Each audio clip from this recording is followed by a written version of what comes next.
Karibu tujadili kuhusiana na huduma za afya, teknolojia pamoja na mbadala wake. Ikiwa huduma za afya zimebadilika na ni kutokana na nyakati pamoja na ukuaji pia wa teknolojia zikifanyika kwa namna mbalimbali, na wagonjwa wanaweza kupata matibabu kwa njia za kidigitali hivi sasa kufuatia pia afya zao na ni kupitia vifaa wezeshi ikiwemo simu janja au kupata ushauri wa daktari bila hata kulazimika kufika hospitalini. Yote haya yanawezeshwa, lakini pale ambapo uwepo wa teknolojia nao inakuwa ni changamoto, basi kufikika hili inakuwa ni shida. Lakini bado pia ipo changamoto ya wapo ambao wanatumia njia nyinginezo, na tutafahamu pia kuhusiana na njia mbadala ikiwemo matibabu pia yanayofanywa kwa njia asilia ikiwemo lishe, mitishamba pamoja na tiba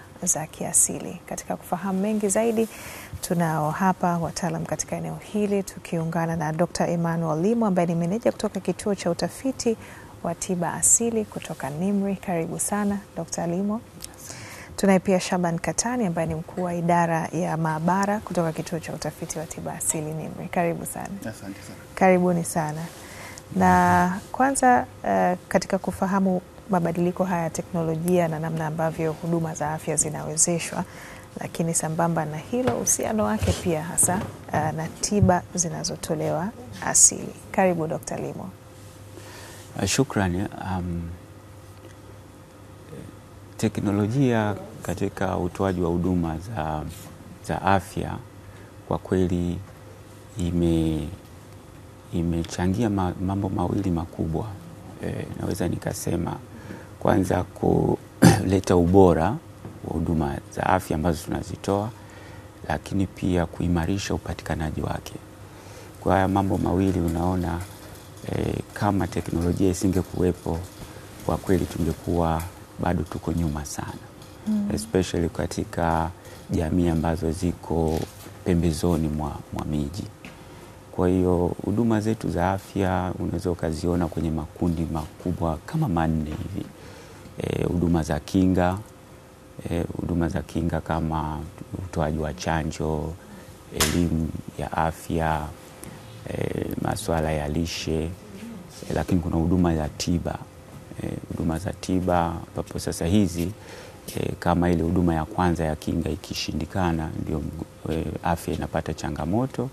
Sasa unapata huduma ya tiba. Sasa hapo unakutana na hospitali na matabibu na maabara na vifaa vyake. Lakini huduma nyingine ya afya ni sasa huduma ya jamii. Kwa hiyo hapa ni ushirikishwaji wa jamii katika kuimarisha afya zao. Kwa hiyo jamii ni sehemu muhimu sana katika kutoa huduma ya afya. Kwa nyanja zote hizi za huduma za afya utaona teknolojia inavyochagiza ubora wake, lakini upatikanaji wa huduma hizi.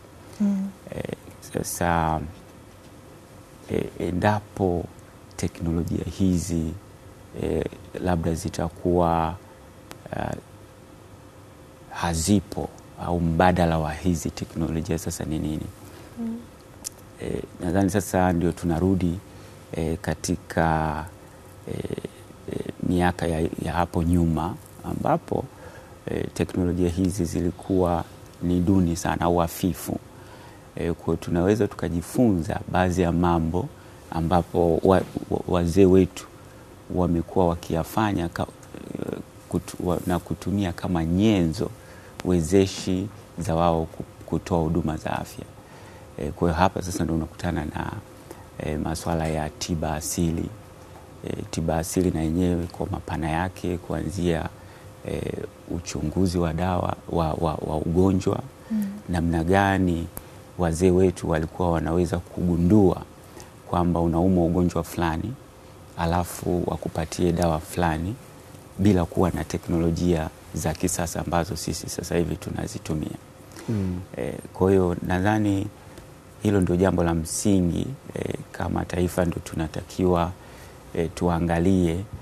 Tunaweza sasa hivi tukawa tunatumia hizi teknolojia alafu tukasahau au tukapoteza ule mbadala au zile nyenzo za asili ambazo kimsingi na zenyewe zimechagiza kuimarisha afya kwa wakati ule. Katika rating hizi tiba mbadala ama tiba za asili, na ukiangalia na hizi tiba nyingine za kisasa, wewe kama mtaalam unaona ipi ambayo kwa sisi wa Tanzania ama wa Afrika kwa ujumla tunatakiwa tuipe nguvu zaidi?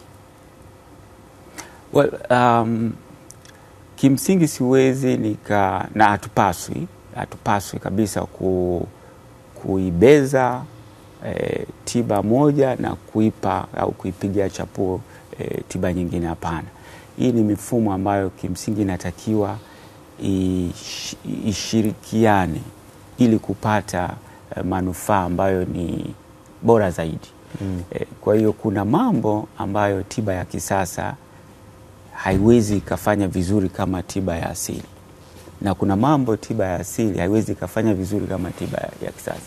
Kwa hiyo tukisema tiba ya asili ndio muhimu zaidi kuliko ya kisasa, nadhani tunakuwa hatuko sawa, ila tunatakiwa tukubaliane na mazuri na udhaifu wa kila tiba.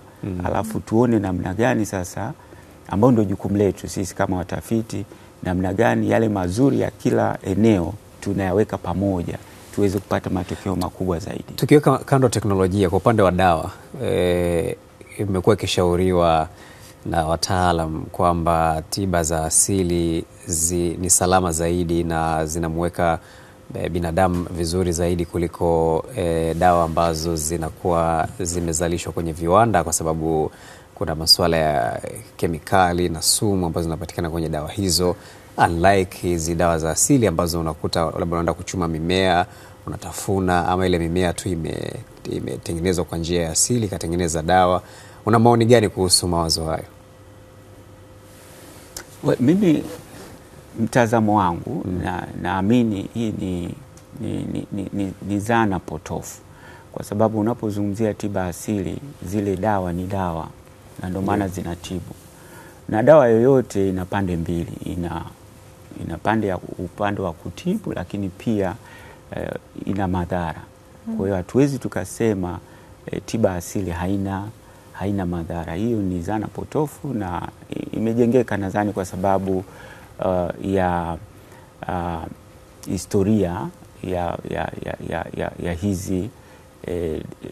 ya hizi tiba, kwa maana kwamba tiba asili chimbuko lake ni kwa mababu zetu. Kwa hiyo namna ilivyokuwa inatumika na nini, hakukuwa na miongozo thabiti ya kushauri namna bora ya kutumia. Kwa hiyo ile ikajenga taswira kwamba haina madhara. Lakini na madhara kama hizi tiba nyingine ambazo zinatumika endapo ikitumika pasipo kufuata utaratibu unaostahili. Kwa upande wa maabara, kwa kiasi kikubwa uchunguzi wa sasa unafanywa kwa uwezeshwaji pia wa teknolojia. Katika masuala ya tiba asili pia kwenu hili likoje? Karibu. Asante.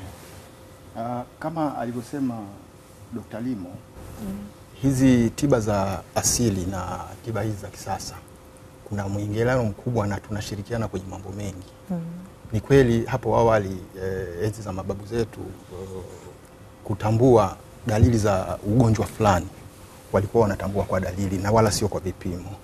Lakini kadri muda unavyozidi kwenda, teknolojia inaongezeka na vipimo sasa hivi vinafanyika, na ukilinganisha na miaka ya nyuma, teknolojia imechangia kwa kiasi kikubwa sana kurahisisha vipimo vya kimaabara na majibu unayopata kwa muda mfupi. Kwa mfano, unaweza ukawa miaka ya nyuma ulikuwa unaweza kuangalia ule uchambuzi wa damu, lazima uingie kwenye darubini, uanze kuchambua seli moja moja, uangalie madhara ya seli moja moja na kadhalika. Lakini sasa hivi unaweza ukachukua tu kiasi cha damu ukaingiza kwenye mashine ikachambua, ndani ya dakika 5 inakupa majibu. Na sisi pia kwenye tiba hizi za asili tunatumia michakato hiyo hiyo kama ambavyo tiba hizi za kawaida, tiba hizi za kisasa zinafanyika. Kwa hiyo tunaposikia mtu anaumwa, kwa mfano ana maambukizi fulani, tunachukua damu yake, tunafanya michakato, halafu baadaye tunaanza kumpatia matibabu sahihi.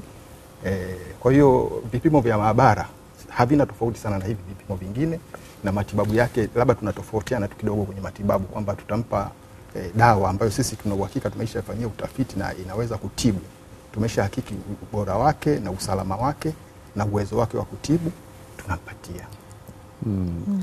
Sawa kabisa. Na sasa kuhusu NIMR, mna mchango gani, labda tuambie wa Tanzania, na uzuri mmetoka katika kituo hiki cha utafiti wa tiba asili, kwa hiyo mna mengi pia ambayo mnayafahamu kuhusu tiba hii na dawa pia ambazo mnazalisha kama taasisi ambayo umma wa Tanzania unaitegemea katika kutoa mbadala wa tiba. Na Dr. Limo, pengine utuambie sasa kwa sasa hivi NIMR mmefikia katika viwango gani vya kitafiti, lakini pia ni dawa za namna gani ambazo mmekuja nazo mpaka hivi sasa ambazo zinaweza zikatumika kama mbadala wa tiba kwa Watanzania?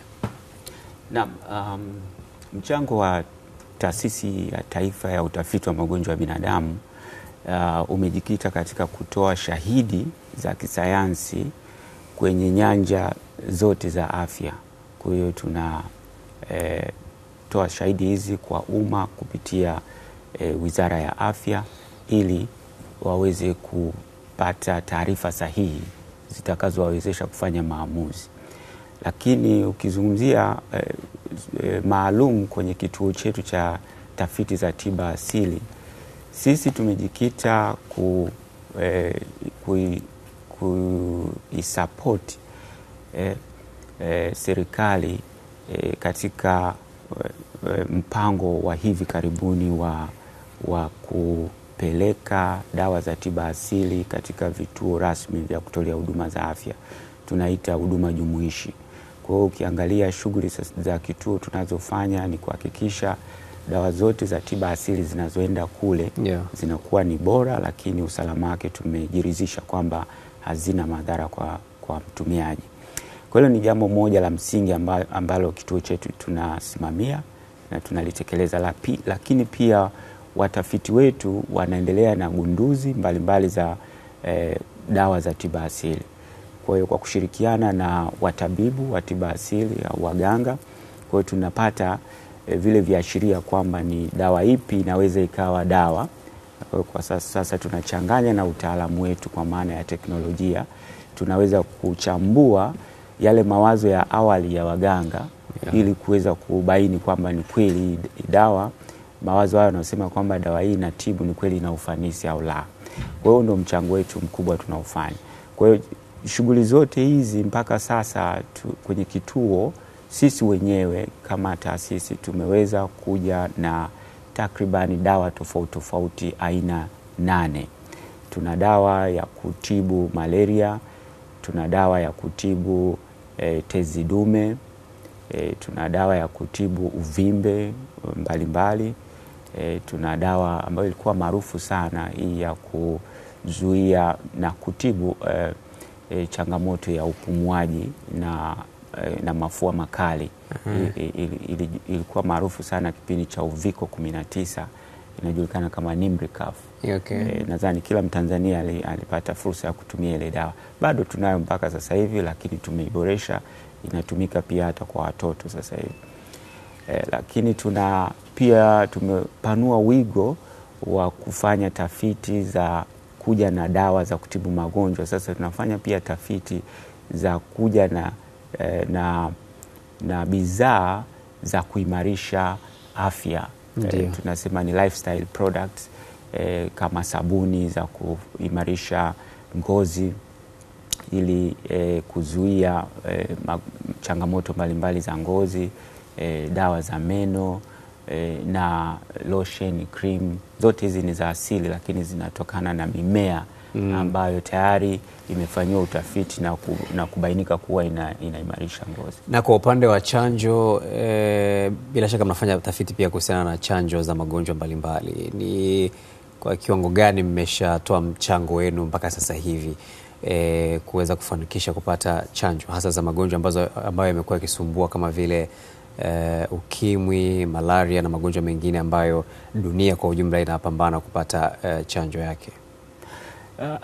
Asante. Kwenye kituo chetu cha utafiti wa tiba asili bado hatuna hiyo programu ya kufanya utafiti wa chanjo, lakini kama taasisi kwa ujumla wake inafanya imekuwa ikishirikiana na makampuni ya dawa, tunaita pharmaceutical industries, kuweza kufanya tafiti za chanjo. Kwa mfano kuna utafiti wa chanjo ya HIV ukimwi inaendelea. Kuna tafiti ambayo imefanyika ya chanjo ya hepatitis B, homa ya ini. Kwa hiyo kwa kushirikiana na makampuni haya ya utengenezaji dawa, pharmaceutical industries, kwa hiyo taasisi inafanya hizo tafiti as we speak. Sasa ni wazi kwamba Katani swala la tiba mbadala linapata mabadiliko na maendeleo kadiri siku zinavyozidi kwenda. Zamani wazee wetu ulikuwa ukiumwa, anaangalia dalili, anakuchumia majani fulani, anakupa, unakula. Lakini sasa hivi mambo yamebadilika. Hata hizi tiba za asili zinakuwa zinawekewa vipimo vyake, na nyinyi watu wa maabara mnafahamu vizuri zaidi. Ni kwa kiwango gani hata hizi tiba za asili mnazithibitisha na kuzidhibiti ili ziweze kuleta matokeo yanayotarajiwa badala ya kutumika kiholela kama ambavyo tulikuwa tumezoea kutumia huko nyuma? Asante. Tiba za asili kama alivyosema mwenzangu hapo awali, si zote ni salama. Kuna miti ambayo kimsingi ukiitumia visivyo taratibu zinaweza kuletea madhara makubwa. Miti mingine ni sumu. Kwa hiyo kabla ya kumfikia mlaji tunafanya vipimo vya maabara kuangalia usalama kwanza wa hiyo dawa, lakini pia uwezo wake wa kutibu. Tunaita efficacy na safety. Kwa hiyo tunaangalia usalama lakini pia na uwezo wake wa kutibu. Tuna maabara za kufanya huo mchakato ya kupima, na awali kabla hata tujaingia katika hatua za mwisho za kumpa mlaji, tunaanza michakato kwa kutumia maabara zetu kuangalia usalama wa hizo dawa. Kwanza tunafanya michakato ya kimaabara, tunaotesha wadudu katika virutubisho maalum ambavyo wadudu wale wataota, na tutaangalia hiyo dawa kama kweli inaweza kuwaua au la. Lakini mchakato wa pili tunaita preclinical studies. Tunatumia wanyama wadogo wa maabara. Tunao panya wakubwa na wadogo, unaweza kutumia sungura, unaweza kutumia guinea pigs au pimbi hawa. Unawapa ugonjwa. Unapowapa ugonjwa wanaonyesha dalili kama ambavyo binadamu anapata hizo dalili. Kama ni homa, anapata homa, anatetemeka na kadhalika. Kwa hiyo unampima, unachukua damu, unaingiza ya pimbi ya sungura au hata ya panya. Unaingiza maabara kuangalia amepata maambukizi kwa kiasi gani. Baadaye unaanza kutumia zile dozi zetu ambazo sisi tunasema hizi zina uwezo wa kumtibu yule mnyama. Tunampa matibabu chini ya uangalizi maalum. Kwa hiyo tunamuasesi kuanzia hatua ya kwanza, siku ya kwanza mpaka siku ya mwisho ya dozi. Na pengine hata baada ya kumaliza dozi. Maana kuna zile sumu za haraka ukimpa tu anakufa. Lakini pia kuna muasesi kwa wiki 2 labda mpaka wiki 3. Tunaita subacute. Lakini kuna nyingine ni chronic kuanzia miezi 6 mpaka kwenda mbele, anaweza kupata madhara pia. Kwa hiyo bado tunaendelea kumwasesi. Sawa. Nimeipenda hiyo sana hiyo. Utakuja kufafanulia vizuri hapa. Hasa hawa wanyama ambao mnawatumia. Nimependa sana hapa kwenye pimbi hapo. Kumbe pimbi nao wanatumika. Wanatusaidia sana kwa hiyo kupata dawa mbalimbali. Sahihi. Basi sawa, tutakuja kuendelea hapo kidogo. Lakini kwa sasa hebu tupate mapumziko kidogo. Nikumbushe tunaye hapa Shabani Katani ambaye ni mkuu wa idara ya maabara kituo cha utafiti wa tiba asili, pamoja na Dr. Emmanuel Limo ambaye ni meneja wa kituo cha utafiti wa tiba asili kutoka NIMR. Kwa sasa tuendelee wakati tunahitimisha hapa studioni kuhusiana na hiki ambacho tumekuwa tukijadili hapa. Katani alikuwa anazungumzia jinsi ambavyo mnafanya majaribio ya dawa hizi ambazo mnazitengeneza, na mkasema kuna wanyama ambao mnawatumia na kuona kwamba hizo dawa zina ufanisi kiasi gani kabla ya kutumiwa na binadamu. Unaweza kuendelea kutoka. Sahihi. Kwa hiyo nilikuwa nasema kwamba katika hatua za awali tunatumia wanyama. Baada ya kufanya zile testi za maabara, sasa tunahamia kuangalia usalama na uwezo wa hizo dawa katika kutibu, tunatumia wanyama, preclinical studies. Tukishajiridhisha kwamba hiyo dawa inatibu na iko salama, sasa tunatengeneza formula ya ile dawa. Tutafute ile dozi ndogo, yani kutumia dawa ndogo lakini ina uwezo kumaliza kabisa maradhi. Kwa hiyo tunaita ile the lowest minimal inhibition concentration, ile concentration ndogo ambayo ukitumia inaweza kumaliza shida za maradhi badala ya kutumia dawa nyingi ambayo inaweza kukuletea pia madhara. Kwa hiyo tukishajiridhisha na huo uwezo, tunaanza sasa kwenye hatua ya mwisho ya utafiti ambayo tunaita clinical trials. Tunatumia sasa binadamu. Baada ya kujiridhisha huku nyuma kote kwamba hii dawa ni salama, tunapima, tunawapa binadamu, lakini kabla hata ya kuwapa binadamu lazima tuangalie pia usalama wa mwisho wa hiyo dawa. Kama ina maambukizi. Meto nyingine ambazo kiafya sio salama, hasa ile miti inayotoka katika yale maeneo ya madini. Kuna madini ambayo yakiingia mwilini yanaleta shida kama mercury na madini mengine. Kwa hiyo tunajiridhisha kwamba hiyo dawa haina hayo madini, tunajiridhisha kwamba hiyo dawa inatibu, tunajiridhisha hiyo dawa kwamba haina maambukizi yoyote ya bakteria ambao wanaweza kuleta madhara kwa binadamu. Baada ya hapo tunaanza kuingia kwenye clinical trials ya mwisho. Tunawapa binadamu, tunawasimamia, tunawafuatilia. Halafu baadaye tukishajiridhisha kwamba hiyo dawa ni salama na inaweza kutibu, tunaizalisha kwa ajili ya matumizi sasa.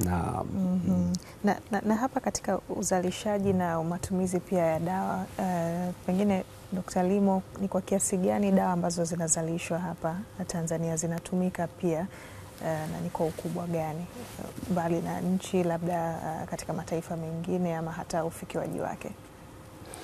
Ukiangalia uzalishaji wa dawa za tiba asili kama kwenye nchi yetu, unaweza ukaona unafanyika katika maeneo mawili makubwa. Kwanza ni ule uzalishaji mdogo wa tunasema wale wataalamu wa tiba asili ambao mara nyingi uzalishaji huu unafanywa kwenye level ya familia. Kwa hiyo wanafanya uzalishaji ni mdogo, lakini udogo huo zile bidhaa zao zinapatikana masokoni. Lakini uzalishaji wa pili ndio kama sasa sisi kama taasisi tunaufanya, ambao sasa uko organized, una mifumo rasmi ambao unazingatia vile vigezo vya uzalishaji vya kimataifa, ambapo ndio tunafanya uzalishaji. Sasa mahitaji ni makubwa kama kwa taifa, na uwekezaji katika uzalishaji huu bado unaendelea. Kwa hiyo sisi kama wasimamizi wa tiba asili kuona kwamba inaendelea, tulitamani kwamba hata wazalishaji wadogo basi wawe na uwezo wa kuzalisha kwa ubora ambao tunaufanya sisi. Kwa sababu tunaweza tukawa tunazalisha baadhi ya dawa, lakini zipo dawa nyingine ambazo jamii inahitaji, bado uzalishaji wake uko kwa chini. Kwa upatikanaji wa hizi dawa zilizozalishwa, moja ni kama nilivyosema awali, sasa hivi tuna hiyo sera ambayo tunajaribu kuona, tuko kwenye kipindi cha uangalizi kuona kama inaweza ikatekelezeka, ya kupeleka hizi dawa zilizozalishwa kwenye vituo rasmi vya afya. Lakini tunaona kwa Tanzania ipo changamoto ambayo bado tunakabiliana nayo, ya hizi dawa kupatikana kiolela kwenye baadhi ya maeneo. Unaweza kukuta ukienda sokoni unakutana na dawa za tiba asili, ukienda kwenye maonyesho, wakati mwingine hata kwenye mabasi. Lakini hili halifanyiki kwenye hizi dawa za kisasa hizi. Sasa hiyo kwetu tunaiona si sawa, na mamlaka mbalimbali hizi dawa zinasimamiwa na Baraza la Tiba Asili na Tiba Mbadala, ambayo ndio lina jukumu la kukemea hayo. Kwa hiyo jitihada zinaendelea, ila bado zinapatikana kwenye maeneo ambayo sio rasmi. Awali ulitugusia pia kuhusiana na aina za dawa ambazo mnazalisha mpaka sasa. Kati ya ambazo mnazalisha ni zipi ambazo zimekuwa na matumizi kwa kiasi kikubwa, na hasa changamoto iko wapi pia? Takwimu za hivi karibuni zinaonyesha katika bidhaa zetu hizi 8, bidhaa 3 ndio zimeongoza katika kufanya vizuri, kwa maana hata uzalishaji wake umekuwa ni mkubwa sana, na uhitaji kwa jamii umeongezeka. kinywaji lishe tunaitwa Nimrivit. Kwa hiki ni kinywaji ambacho sio dawa kwa maana ya kutibu, lakini ni kinga. Tunapozungumzia huduma za afya tunaanzia kwenye kinga. Kwa hiyo kinga, moja ya nyenzo tunayoitumia ni lishe bora. Kwa hiyo hiki kinywaji sasa ndio ni cha asili ambacho sasa kinasimama kama kinga kwenye afya. Kwa hiyo tumeona kina nafasi kubwa ya kusaidia taifa kuimarisha, na ni kwa marika yote, awe ni mgonjwa, mtoto, mtu mzima, mfanyakazi, anaweza akatumia kinywaji hichi cha asili akapata virutubisho vya msingi ambavyo pengine kutokana na aina ya milo anaotumia na shughuli anazofanya asipate vya kutosha, lakini kwa kutumia kinywaji hichi akapata vile virutubisho vikaimarisha afya yake, asipate mashambulizi ya magonjwa. Kwa hiyo tunaona hii inaweza ikawa ni suluhisho muhimu kwa taifa. Lakini dawa nyingine ni ya kupambana na tezi dume na uvimbe, ambapo tunafahamu kwa wanaume wote umri unavyosogea miaka 45 kwenda mbele uweze ukaepuka uvimbe wa tezi dume. Kwa hiyo tunaita kwa hiyo tuna hiyo tiba asilia ambayo matokeo yameonyesha ufanisi mzuri na usalama kwa watumiaji, na mwitikio kwa jamii umekuwa ni mkubwa sana. Kwa hiyo tunaamini hii ikifikia maeneo yote kwenye taifa letu tunaweza tukapata suluhisho la tezi dume kwa wanaume. Na hiyo ni kwa ambao wameshapata tezi dume au hata ambaye hajapata anaweza katumia ili msaidie? Mwanzoni wakati tumefanya ugunduzi huu ilikuwa tumelenga wale ambao tayari wameshapata uvimbe kwenye tezi dume. Sasa tuna dawa ililenga kurudisha ule uvimbe uondoke, lakini sasa hivi tumejaribu pia, majaribio yanaendelea na ameonyesha matokeo ya awali mazuri kwamba hata kabla hujapata ila umeshakuwa na ile tunasema riski, uko katika hatari ya kupata kwa maana ya umri. Unapotumia sasa, utumii kama tiba, dozi inakuwa tofauti. Unapotumia kama kinga, basi uwezi ukapata kwa hivi karibuni. Kwa hiyo tumeiona hiyo pia ni kama ugunduzi, ubunifu mwingine ambao ni kwa kutumia hizi nyenzo za asili tukapunguzia hata serikali gharama ya kuwekeza kwenye matibabu ya tezi dume. Na wanasema tezi dume kila mwanaume anayo, sema sasa inatofautiana na size kila umri unavyozidi kuongezeka, sio? Na mazingira ni kiungo ambacho kila mwanaume anacho, lakini kadri umri unavyoongezeka ndio kinaongezeka, enlargement. Kwa hiyo inafika mahali kinaongezeka kiasi kwamba kinazuia hata ile hali ya kawaida ya kupitisha mkojo. Kwa hiyo sio jambo zuri, ndio maana kinatakiwa kiwepo, lakini kiwe kwenye size ile ya kawaida. Na pia wale wanaume ambao walikuwa wanahofia sana kipimo kile, kwa hiyo sasa hivi sikia vipimo vya kisasa zaidi, kwa hiyo kile kipimo kilichokuwa kinahofiwa sana akitumiki sana, na ndio tunasema sasa ile faida ya teknolojia kwenye afya. Kwa hiyo kuna vipimo ambavyo sasa hivi hatutumii tena, umeona, kwa sababu ya teknolojia. Kwa hiyo uligusia dawa tatu, Nimrivit ya tezi dume ambayo ni Pesrivin na Nimrigenin.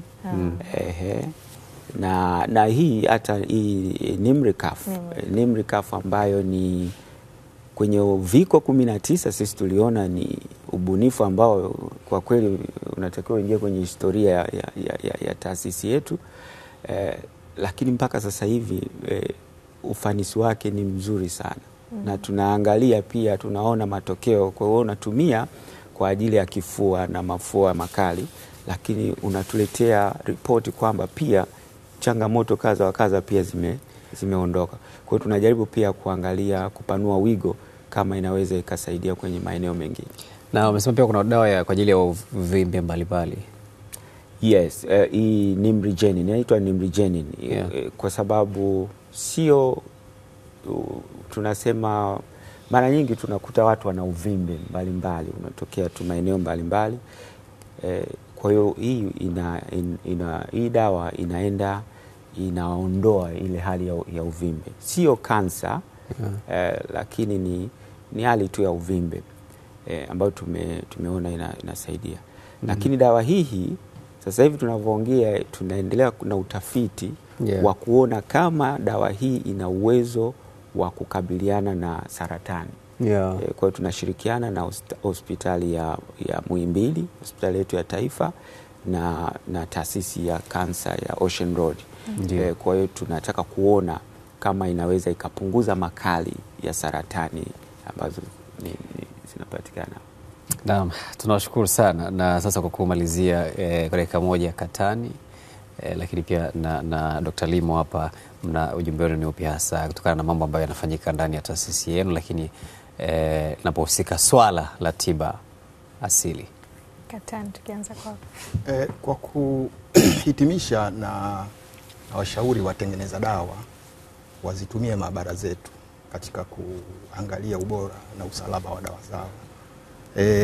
Sasa hivi NIMR tumepewa jukumu la kusambaza dawa za asili ambazo zimethibitishwa kuwa na uwezo wa kutibu, na kabla hazijapelekwa mahospitalini zinapitia NIMR, tunaangalia ubora na usalama wa hizo dawa, halafu tumepewa jukumu la kuzisambaza kwenye mahospitali. Kwa hiyo tunazo maabara nzuri kabisa za kuweza kuangalia ubora. Tunashukuru serikali yetu imetuwezesha, tumekuwa na vifaa vya kisasa kabisa vya maabara, na tunawashauri watengeneza dawa kabla ya kusajili dawa zao, na wale ambao pia wanafanya biashara kiholela kwa sababu ubora wa dawa zao unakuwa haufahamiki, waje NIMR tuzungumze nao, tufanye hivyo vipimo na wasajili dawa zao ili ziweze kutumika kwa usalama wa Tanzania. Asante. Naam, Dr. Limo, karibu. Asante. Mimi langu tu ni katika kuwasaidia Watanzania kwa ujumla ili waweze kuwa na matumizi sahihi ya tiba asili. Tuna ile social media page ya kituo chetu. Kwa kama wakitembelea pale NIMR @Mabibo. Kwa hiyo ukiwa na swali lolote, changamoto yote kuhusiana na tiba asili, unataka ufafanuzi, unapewa. Kwa hiyo lakini tunahamasisha watumie tiba asili kwa uangalifu, kwa sababu ni dawa kama dawa nyingine zozote. Nawashukuru sana. Asanteni sana na tunawatakia kila laheri katika majukumu yenu, na tukikamilisha hivyo tukiwa na Dr. Limo pamoja na Katani, maafisa waandamizi kutoka taasisi yetu ya NIMR. Lakini tujikumbushe pia leo ikiwa ni siku ya 12 ya mwezi wa 11, na miaka iliyopita miongoni mwa matukio muhimu ambayo yanaweka historia iliyotokea tarehe kama hii, tujikumbushe.